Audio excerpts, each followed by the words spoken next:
Hello there, truckers, drivers, and adventurers. I am the Killer Trucker. We're picking up from where we left off. Getting ready to leave the Costco in St. George. Going to be heading to Cedar City.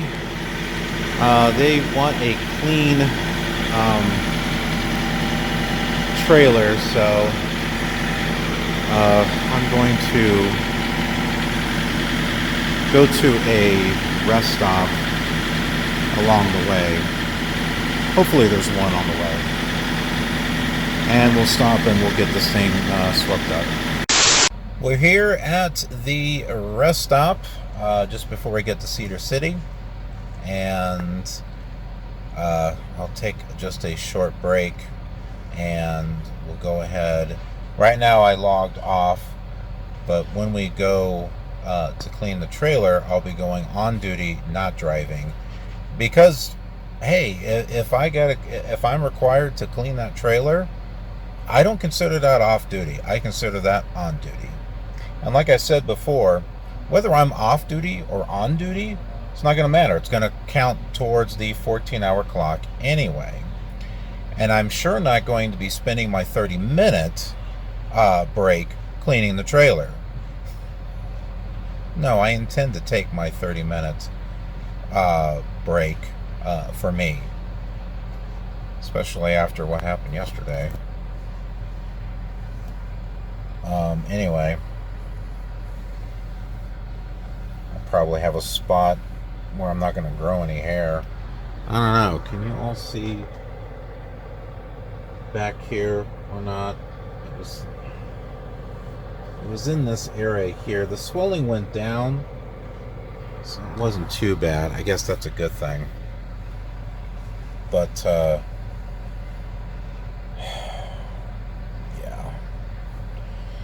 You know, and the thing is I think I'm pretty confident that someone pranked me on my truck when I was in Kingman, because it was warm that night.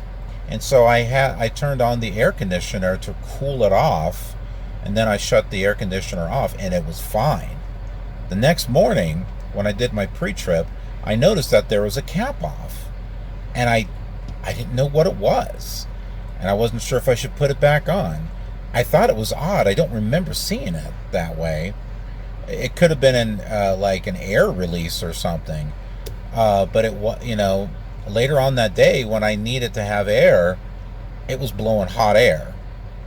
And then when I went to the LCQT, the guy told me, I asked him, what is that? He's like, oh, that goes to your air conditioning line. It helps keep dust out. But why the hell is it there anyway? I don't. Maybe they use it to help blow things out. I don't know. But when he said that, I'm like, figures. So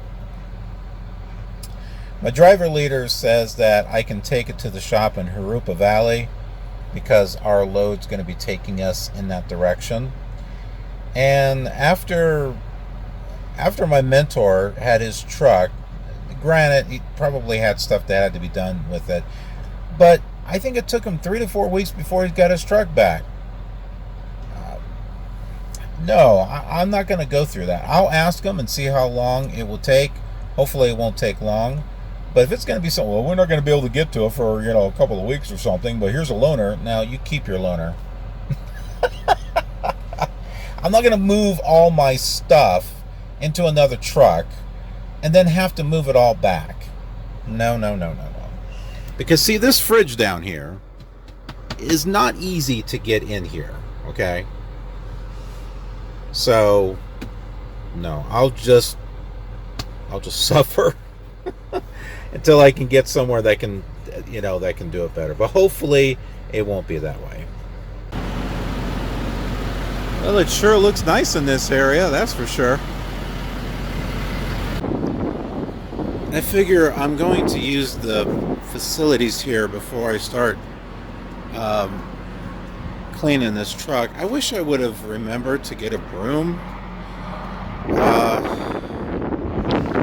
I was on my reset.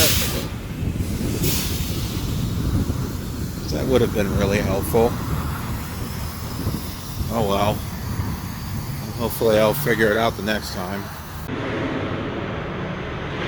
Okay, so let's take a look at the trailer here. I'm going to put up here in the corner the requirements by the shipper that we're taking this to. And we're dropping it off and picking up another one. So, yeah, I got some stuff here that I got to clean up. I'm just going to have to, with this, just little by little. Well, I got half of it done so far. I still got a little bit more to do. There's quite a bit of stuff here that I need to pick up. But the reason for this is apparently the place I'm picking up from has food that they load. So for sanitary reasons, they want, you know, the trash and stuff picked up. Well, I sure hope this is clean enough for them. That's how much trash I pulled out. I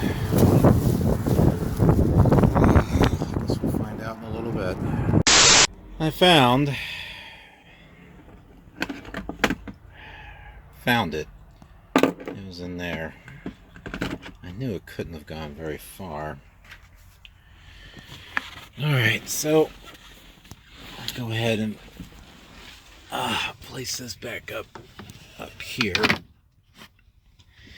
And then what I need to do is go ahead, take a picture of the invoice here, both sides, and then submit that, so that way I can get credit for it.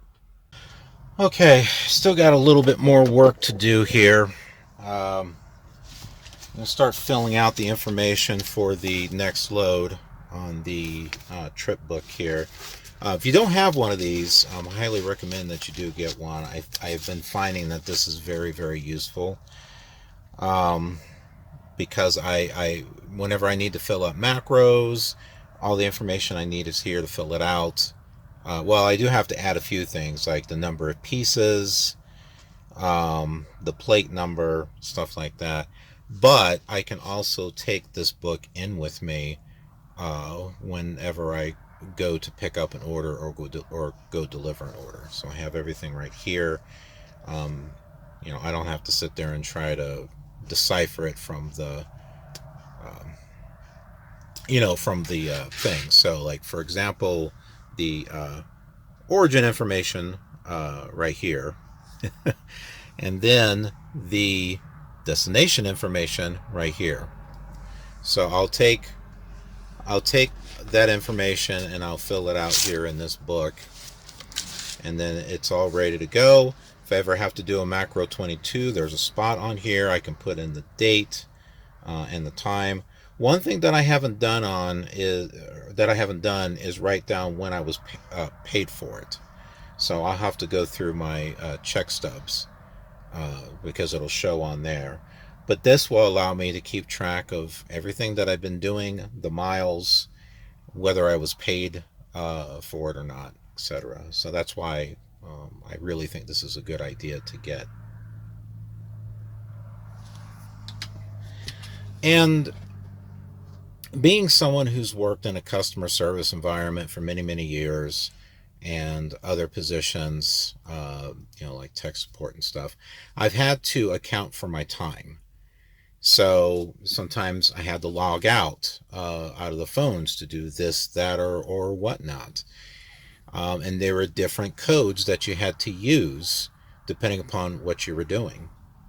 So because of that, I use these things the way that I think they're meant to be used. So if I'm working, but I'm not driving, I'm doing on duty, not driving. If I'm driving, well, that's obvious. It'll automatically put me in driving. If I'm in the sleeper berth, whether I'm asleep or if I'm just hanging out back there, I'll put sleeper berth. If I'm off duty, as in I've walked away from the truck, like I went shopping, or maybe I went home, or something, then I'll put myself off duty. So that's how I've been logging my hours. And it makes it makes it look a lot cleaner. So if someone was to come and take a look at my logs, they'll look at it and it'll look clean. Now, I've had two of the mentors that I have, or have had, and I'm sure there's many other truckers that do this, they log out every chance that they can. Well, I got to save my hours, got to save my hours. Well, yeah, I can understand logging out of your drive time. That makes sense because you want to save that, but your 14-hour doesn't matter. The minute you start on the middle of the day, doesn't matter you sleep, on duty, off duty, whatever, it's going to count towards that. So why not just do it the right way? So that way when someone looks at your logs, they're not going to see this complete mess and wonder what you're doing. But then again, maybe they got other things to worry about and they don't care, you know. But I just like to keep things clean and simple. So I've just been busy cleaning up some stuff. When writing things down in the book, it also gives me a chance to study what it is that was given me. And it looks like we can't pick up the order until 5 o'clock today. Between 5 and between 5 and midnight the next day. Yeah, 23:59 of the next day. But we're gonna go get the. I'm gonna get there about 4 o'clock. That's what I'm planning. Somewhere between 4 and 4:30, and hopefully it'll be ready. And right now it's 12:22. I have 7 hours and 48 minutes left on my clock. So add 4 hours, or subtract 4 hours from that. That's going to give me roughly 3 hours left that I can drive once I get everything hooked up and get going. I don't think I'm going to be able to get very far on three hours. Maybe. We'll have to see what happens. I don't want to stay at another truck stop.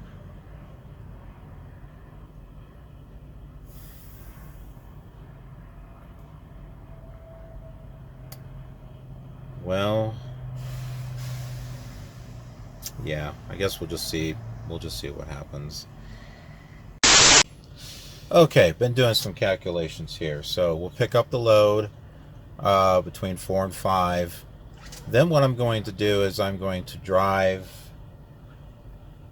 and we'll make a stop here at this rest stop going southbound, and we'll rest here.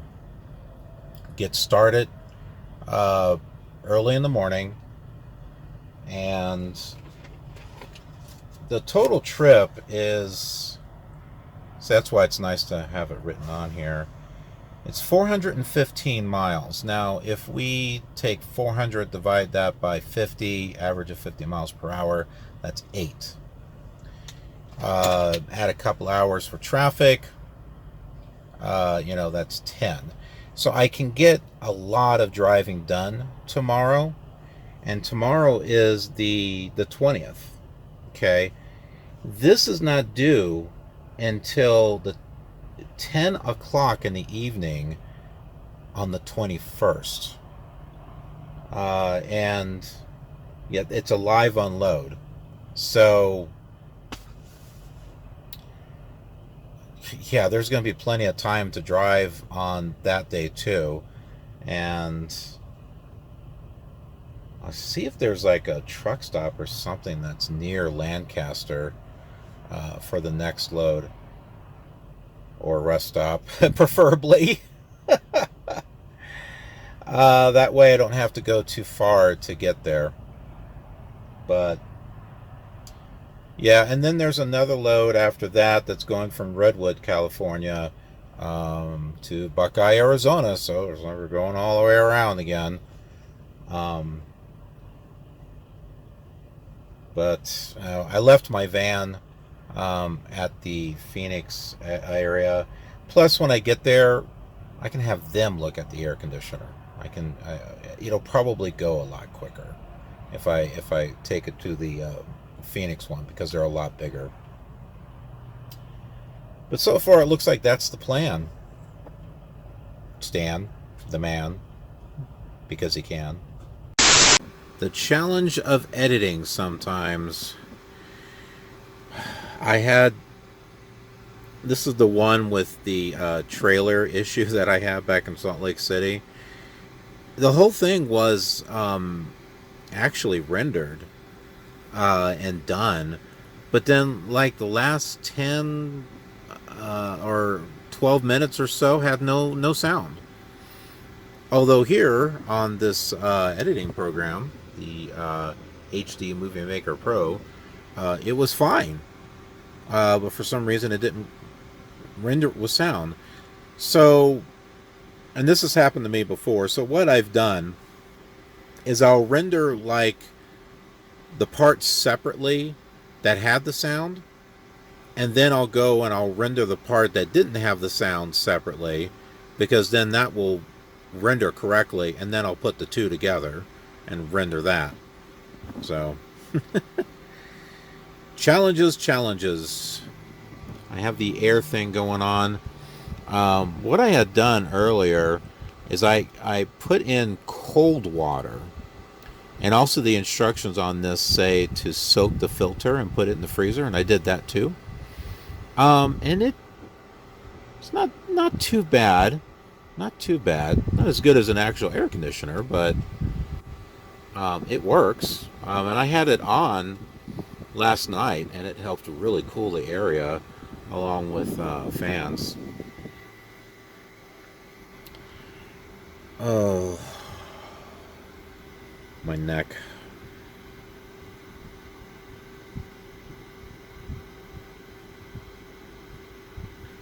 From falling and stuff. It hasn't done my neck any favors. Well, hopefully this will get done, because I've been wanting to get this up and upload it today. We have about 20 more minutes until the load is supposedly ready. It's supposed to be between 5 and whatever, like tomorrow or something like that. So my question here is, should I go and drive there now and then find out it's not ready yet? I mean, if it is ready, then I've got maybe about 3 hours on the 14-hour clock. Well, less than that I can actually use. However, look at the off-duty clock. I've already been here waiting. Now, I mean, it's almost half over. So if I just wait another 5 hours, the whole thing will reset, except for the 70-hour. Yeah, but my 11 and my 14-hour were reset. It almost seems like that's the thing to do. Because if I move, that off-duty thing is done. I would have to start it all over again. So yeah, I'm thinking strategically it would be better if I just finish off my off-duty in the sleeper berth, and then I'll wake up and go get it.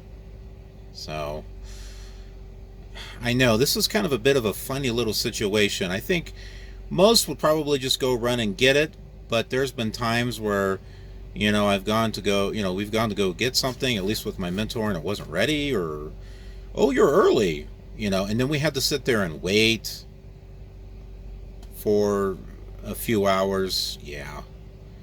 I'm trying to think of the best way to make use of my time. And it seems like the best way to make use of my time is just to finish off the 10-hour reset, go get the trailer, and just hit the road. That's what seems like the best course of action to me. But I'm curious, what would you do if you were in this situation? Would you take the chance and go and try to pick it up now? because 15 minutes prior to 5, which was the beginning of the range that it would be ready. Would you take that chance? And who knows how long you would have to sit, or maybe they would say, oh, it's going to be a little bit, and then you have to turn around and go to a truck stop.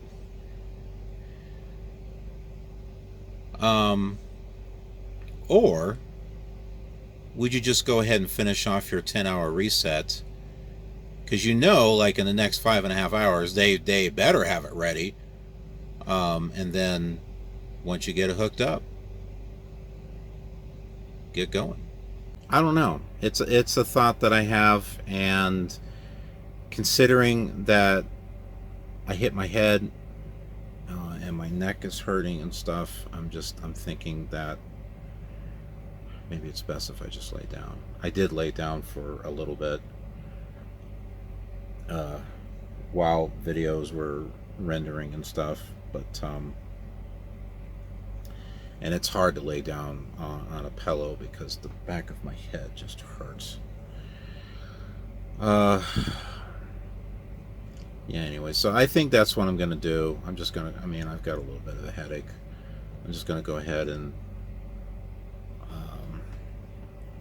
lay down and just we'll just let the reset happen, and then I'll go pick up we'll go drop this trailer off, pick up the other one, and off we go.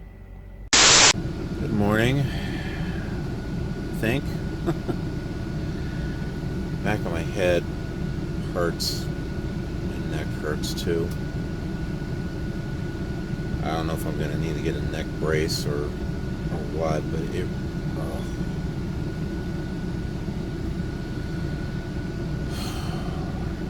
of course, the frustrating thing is this international truck, which shuts off every 2 minutes, and with this portable heater that I got, well, after a bit it starts causing the inverter to beep, and I think that means that it's starting to drain the power of the batteries or something like that, or like it's nearing it, and so the truck will automatically shut a section off, but then this thing will still beep. So, it's like, well, I can't sleep if that thing's beeping because I have something plugged in. It's ridiculous. This truck was not made for human comfort, I can tell you that. It's an illusion. But as far as it wanting to keep you cool or keep you warm, or maybe if you're driving, but if you're not driving, oh, I don't care. I don't care.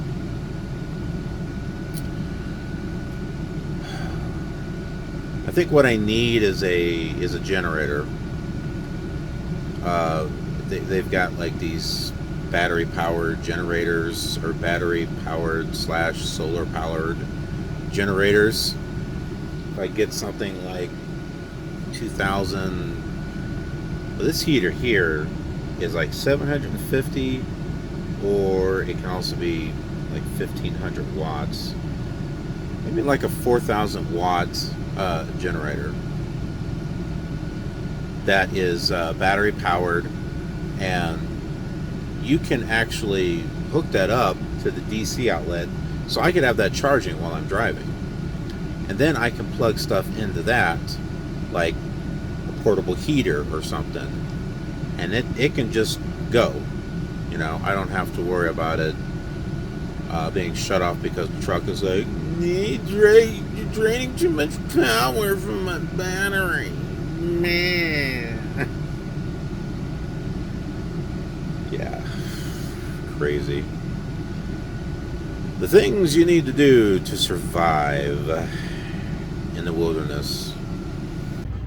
I have done my pre-trip, had breakfast, all that good stuff. So we are getting ready to go. Figured, hey, why not take a screenshot of Genpack and put it right there, just so you can see whereabouts I'm supposed to go in. At least that's what it looks like anyway. Hopefully my Garmin over there won't fall off the window. It keeps falling off the window now. I've been trying. I don't know if it's the weather, if it's the temperature, or what it is. But yeah, it just keeps falling off, so I'm just gonna have to keep an eye on it. Other than that, let's go ahead and let's go. I'll see you there. Okay, we're here at Genpack, and they didn't even want to see the trailer, so that's okay. We got a chance to sweep things out. So our trailer, I'm not sure which one, but they want us to drop the trailer off. We go over here and make a left, and there should be some areas to drop the trailer off there. And we came in from that direction. I'm doing my get out and look. I think it's coming in okay. Kind of putting to use the training that both my mentor and the LCQT person gave me in regards to backing up.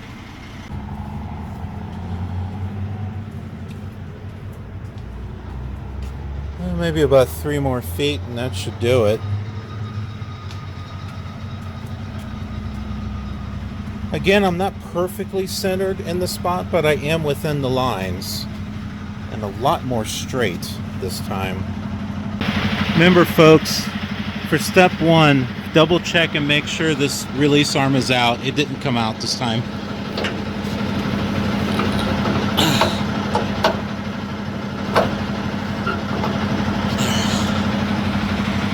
Yeah, I had to pull it out manually. Sometimes the automatic thing comes out and sometimes it doesn't. Alright, that's step 1. Step 2, hoses. Step 3, landing gear. Alright, let's move it forward.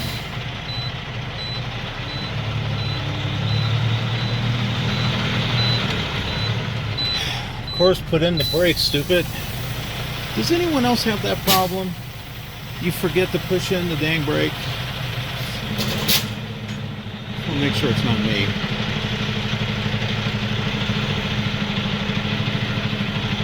Okay. We're looking for 180-336. There's 181-335.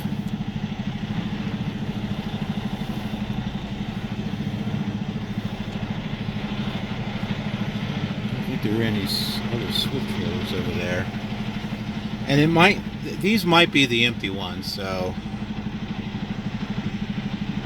yeah, 170, 713.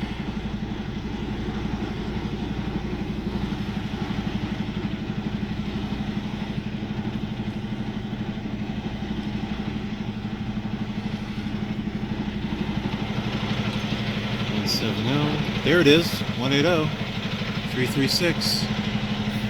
Very last one.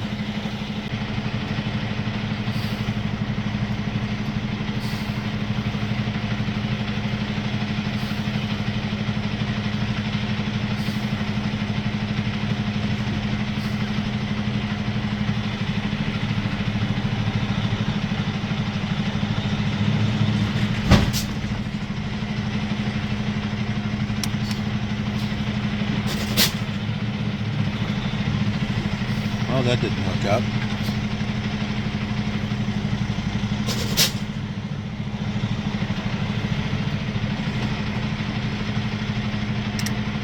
That's why you do a tug test, just to make sure. I don't think I went back enough. Oops.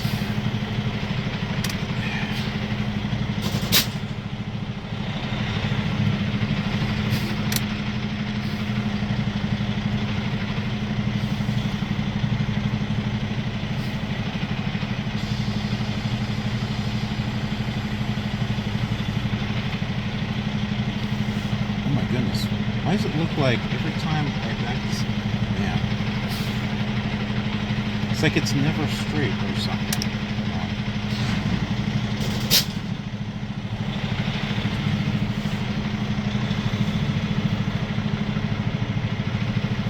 Alright, now try it.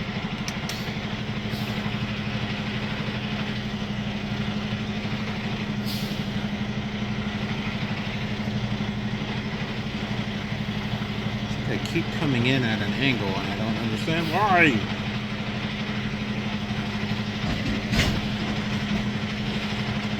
Did that do it? Yep. All right. Get this sucker hooked up and all of our macros done. Okay, something that I did when I was back there when I put my enforcer lock on, I went ahead and I wrote down the plate number because I think I've memorized now that this is for your DVIR, your post trip at the end of the day. And then also I wrote down the seal number so I can check with the paperwork here. Also, when you write down your weights, write them down from the invoice, not from the thing that you get from the Point app. Okay, so let's see. Where is the seal on here? Okay, there it is. 47010. And I wrote it down directly from what was back there. So, yeah, it matches. And we've also, since I've wrote down the address here, I need to write down the pickup time. So when I did the macro 1, arrived at shipper, I'll just put the date and the time that I sent that. And then this is the address, and we just need to make sure that it matches, which it does. So we're all good to go.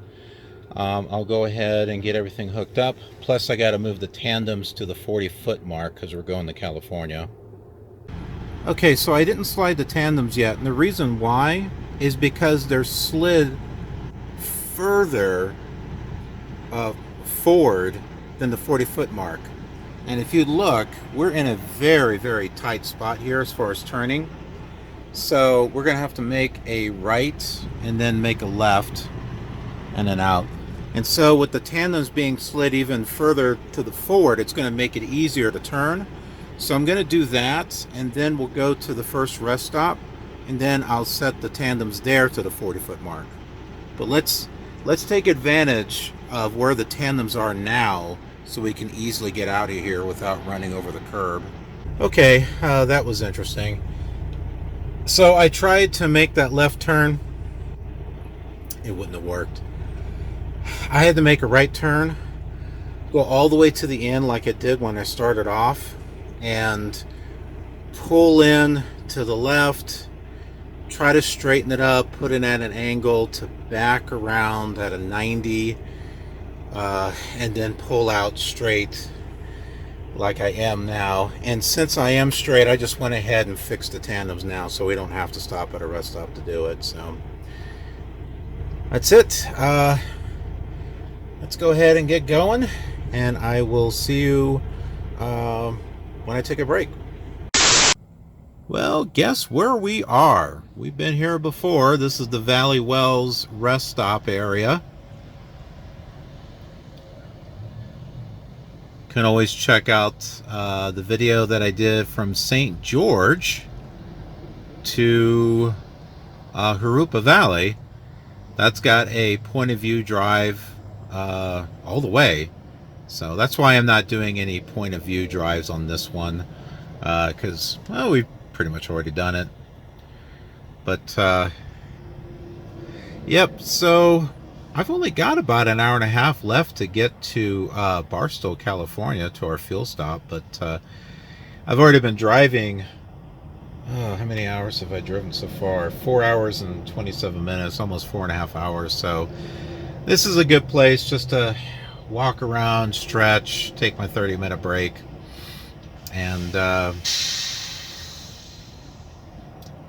probably get something ready on my laptop, have it rendering for the next hour and a half while I'm driving. I'd have to say I actually did a pretty good job of parking this time around. I guess I'm getting better. I mean, I'm straight in there, so yeah, maybe there's hope for me. Lately, when I make my lunch, when I make salads, I've been splitting the salad bag, that one there. I'll mix it all up in the salad bag, and then I've been breaking it up into, now that I've got these containers, I've been portioning it. So I can have one in the evening, one for lunch. Figure I'll still have my tuna wraps with it. And then I can have something to go with the salad in the evening. And I keep talking about making spaghetti, and I'm hoping I can actually do that tonight. I should have a lot of time. I'm also looking to do a couple of streams, one for Twitch and one for YouTube. So we'll see how that goes. Okay, I'm all set to go. Hopefully I won't get hit by this car that's coming. If I do, I have video footage of it. But yeah, had a little walk, made my lunch. In total, about 45 minutes. I know some people would stress about that. It's like, no, gotta take 30 and take off. Well, you know, I'm not gonna rush my lunch. You know, I'm gonna take a reasonable amount of time, especially if I'm preparing a salad. You know, and my tuna wraps and stuff. If I am in a rush, then I can just have, you know, one of those protein bars, you know, that I have bought. But we got some time. We only got an hour and a half until we get the bar stool, and hopefully they have the showers and the laundry facilities there. The Garmin doesn't say if they have 3 points of contact, folks. Unless someone pisses over your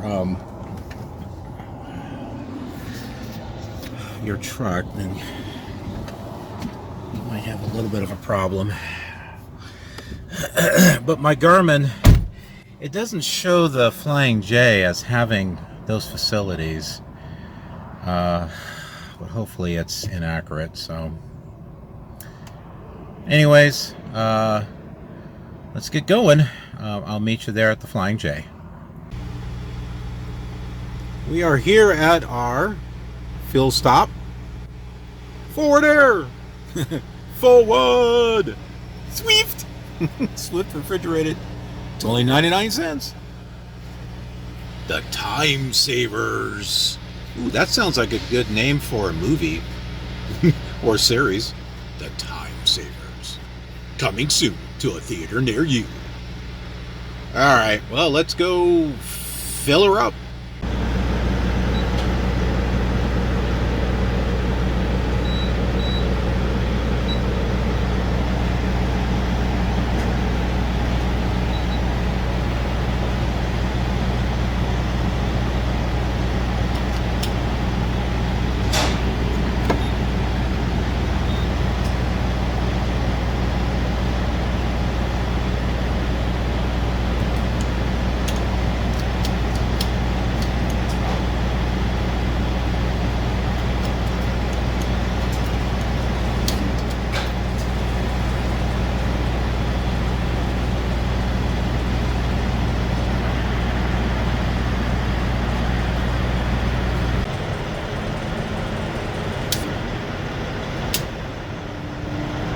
Wow. Almost $500.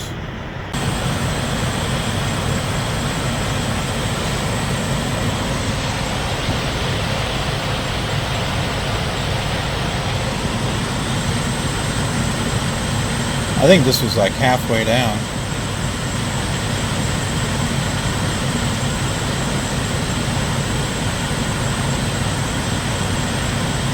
Are you deaf? No, I can hear it just fine, thanks.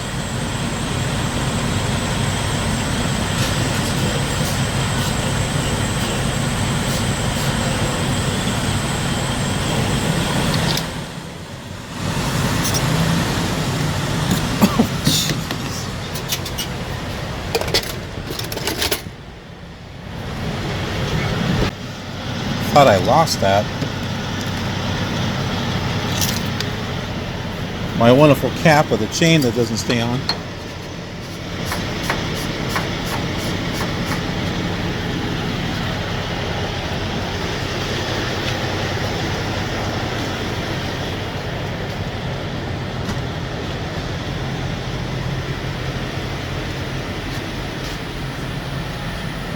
Yeah, definitely can't forget this side. Thankfully, got the chain on this cap. And parking doesn't look too bad out there, so let's just hope they have what I need. I did it, folks! I got backed in. Even if there were trucks near me, I think, or next to me, I think I would have been able to do it. So I got it in there. As you can see,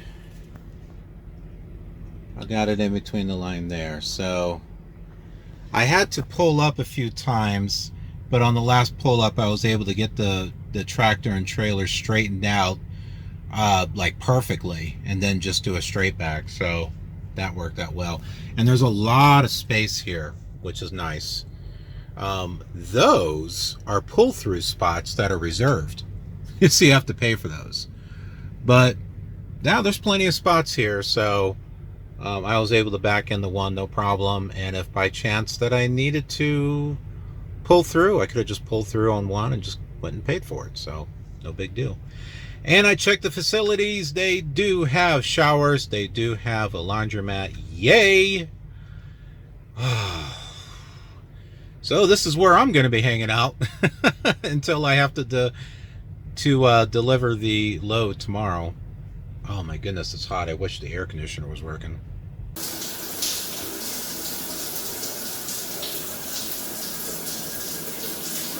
Well, this isn't too bad. Hey, it doesn't run down the wall. And nothing's missing. That's good. Check this out.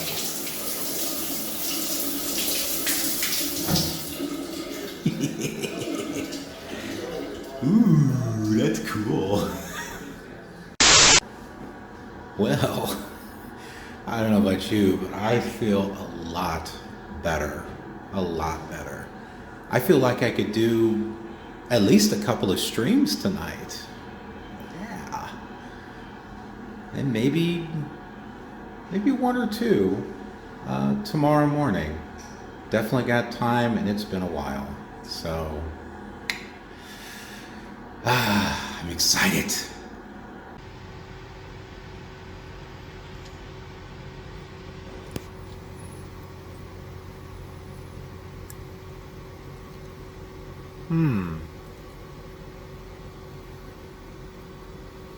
I've been having some bad luck lately. Trying to do a stream. Download's a little better. Nope, upload still sucks. I can't do a stream with that. That's pathetic. Heck, I couldn't even upload a video decently if I wanted to.